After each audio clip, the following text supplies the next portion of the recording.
يا أيها الذين آمنوا لا تكونوا كالذين كفروا وقالوا لإخوانهم إذا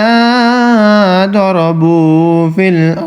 الأرض أو كانوا غزا لو كانوا عندنا ما ماتوا وما قتلوا ليجعل الله ذلك حسرة في قلوبهم والله يحيي ويميت والله بما تعملون بصير ولئن قتلتم في سبيل الله أو متم لمغفرة من الله ورحمة خير مما يجمعون ولئن متم أو قتلتم لإلى الله تحشرون فبما رحمة من الله لنت لهم ولو كنت فظا غليظ قلب لانفضوا من حولك فاعف عنهم واستغفر لهم وشاورهم في الأمر فإذا عزمت فتوكل على الله إن الله يحب المتوكلين ينصركم الله فلا غالب لكم وإن يخذلكم فماذا الذي ينصركم من بعده وعلى الله فليتوكل المؤمنون وما كان للنبي أن يغل ومن يغل يأت بما غل يوم القيامة ثم توفى كل نفس ما كسبت وهم لا يظلمون أفمن اتبع رضوان الله كمن باء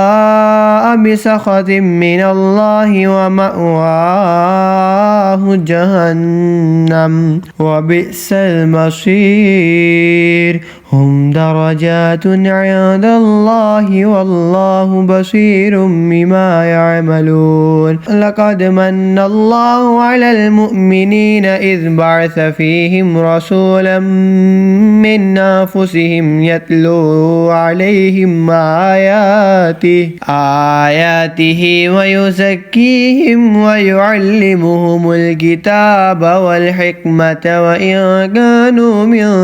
قبل لفي ضلال مبين أولما أصابتكم مصيبة قد أصبتم مثليها قلتم من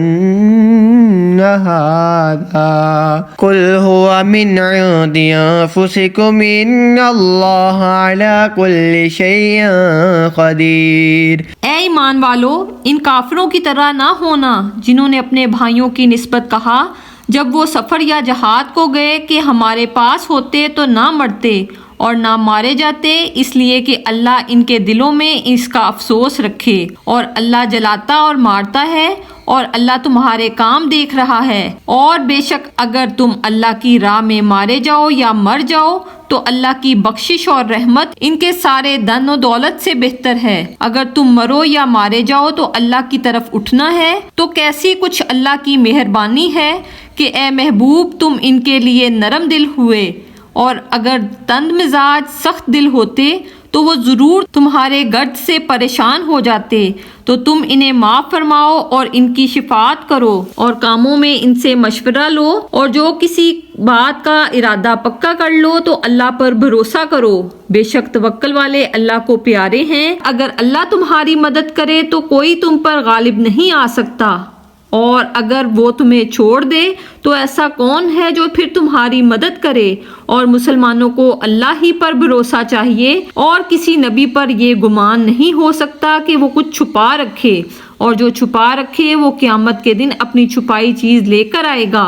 फिर हर जान को इनकी कमाई भरपूर दी जाएगी, اور ان پر ظلم نہ ہوگا تو کیا جو اللہ کی مرضی پر چلا وہ اس جیسا ہوگا جس نے اللہ کا غضب اوڑا اور اس کا ٹھکانہ جہنم ہے؟ اور کیا بری جگہ پلٹنے کی، وہ اللہ کے یہاں درجہ درجہ ہیں اور اللہ ان کے کام دیکھتا ہے۔ بے شک اللہ کا بڑا احسان ہوا مسلمانوں پر کہ انہی میں سے ایک رسول بھیجا جو ان پر اس کی آیتیں پڑھتا ہے اور انہیں پاک کرتا ہے اور انہیں کتاب و حکمت سکھاتا ہے، اور وہ ضرور اس سے پہلے کھلی گمراہی میں تھے۔ کیا جب تمہیں کوئی مصیبت پہنچے کہ اس سے دونی تم پہنچا چکے ہو، تم کہنے لگو کہ یہ کہاں سے آئی؟ تم فرما دو کہ وہ تمہاری ہی طرف سے آئی، بے شک اللہ سب کچھ کر سکتا ہے۔